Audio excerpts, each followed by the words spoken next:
Сәлеметсіздер ме балалар? Мен Әйтеке би атындағы орта мектептің бастауыш сынып мұғалімі Стаханова Сандуғаш Құрманбековнамын.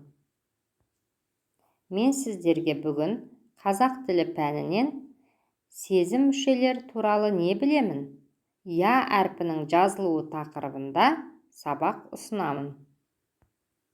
Бүгінгі сабағымыздың оқу мақсатымен таныс болайық.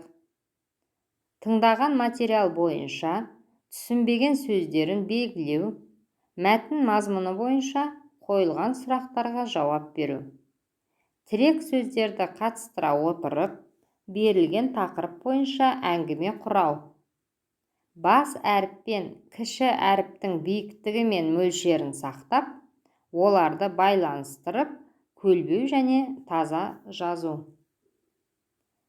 Бүгінгі тақырыбымыз сезім мүшелері болғандықтан, біз дүниетану сабағынан алған білімімізді еске түсірейік.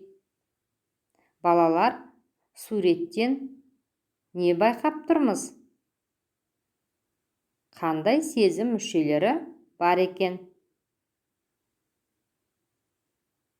Дұрыс балалар, суретте құлақ, көз, тері, тіл және мұрынның суреттері берілген екен. Бұлар адамның сезім мүшелері. Бұл сезім мүшелері қандай қызмет атқарады? Еске түсірейікші балалар.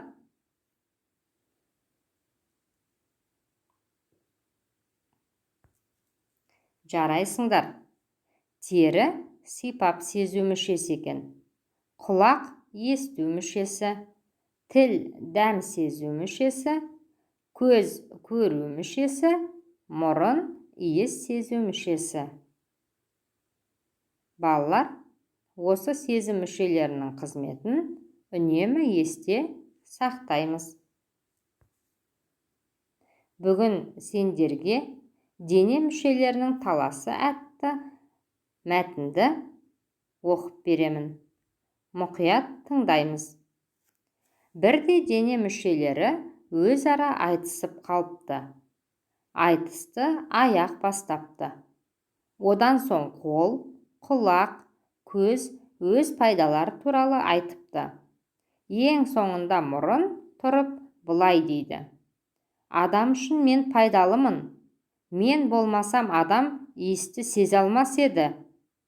Сол кезде адам бәрін ортаға шақырып, былай депті: босқа дауласпаңдар, адам үшін бәріңнің де пайдаларың бар. Аяқ болмаса, адам баратын жеріне жете алар ма еді?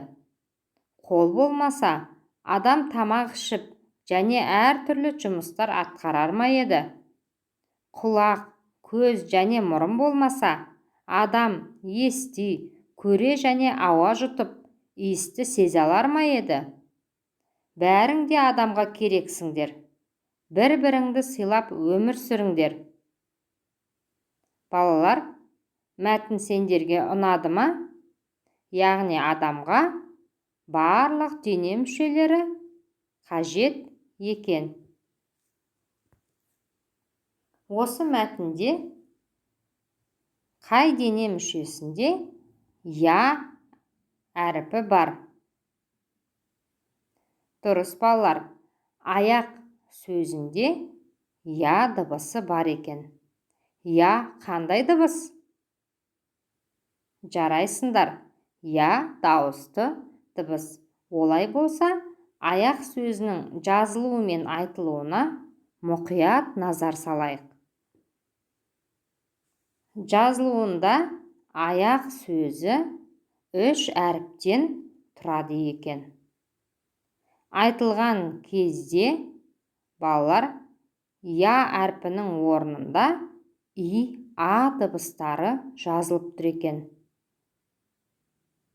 Олай болса, сөзде и, а дыбыстары естілгенімен, жазуда олардың орнына я әрпі жазылады.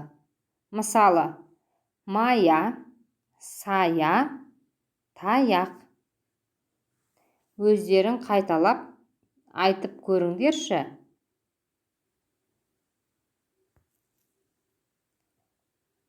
Келесі тапсырмаға назар аударайық.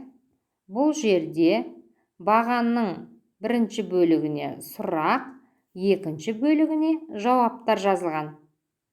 Біз әр сұрақтың жауабын тауып, сәйкестендірейік.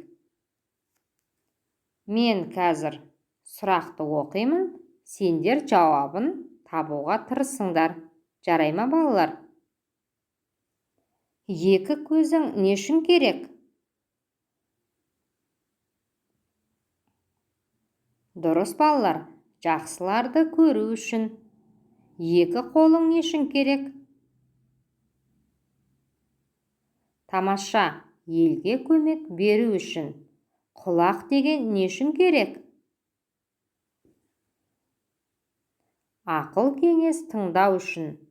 Ал аяғың не үшін керек? Жарайсыңдар, туған жерге қайту үшін.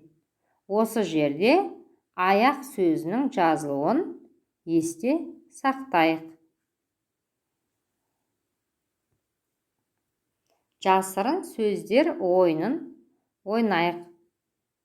Бұл жерде әріптер берілген.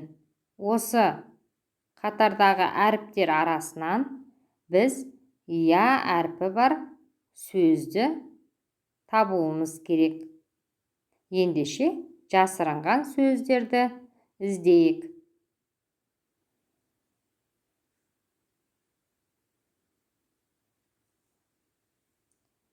Таптық па, балалар? Олай болса, жауаптармен таныс болайық. Бірінші әріптер қатарында шаян сөзі жасырынып тұр екен. Екінші қатарда тұяқ сөзі. Үшінші аялдама. Төртінші қатарда қия. Бесінші қатарда сия сөздері жасырынып тұр екен. Бұл берілген 5 сөзде қандай ортақ қасиет бар? Жарайсыңдар, балалар. Барлық сөзде я дыбысы бар екен. Осы сөздердің айтылуы мен жазылуын салыстырайық. Берілген сөздер жазылуы көрсетіп тұр. Енді айтылуын дыбыстап көріңдерші. Тамаша. Балалар, сөздерде я әрпі жазылғанмен, айтылған кезде я дыбысының орнына біз и, а дыбыстарын естиміз. Дәптерімізді ашайық. Берілген сөйлемдерді көшіріп жазамыз.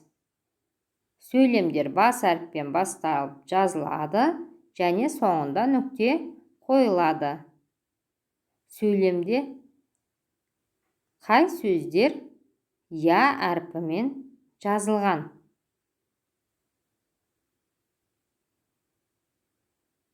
Дұрыс, балалар. Балқия және аянның деген сөздерде я әрпі бар екен. Балалар, жазған кезде әріптерді таза, әдемі етіп жазуға тырысайық. Неше сөйлем берілген екен? Дұрыс, 3 сөйлем берілген. Және я әрпі бар бізде 2 сөз екен. Я әрпі қай дыбыстардың орнына жазылып тұрғанын айтайық.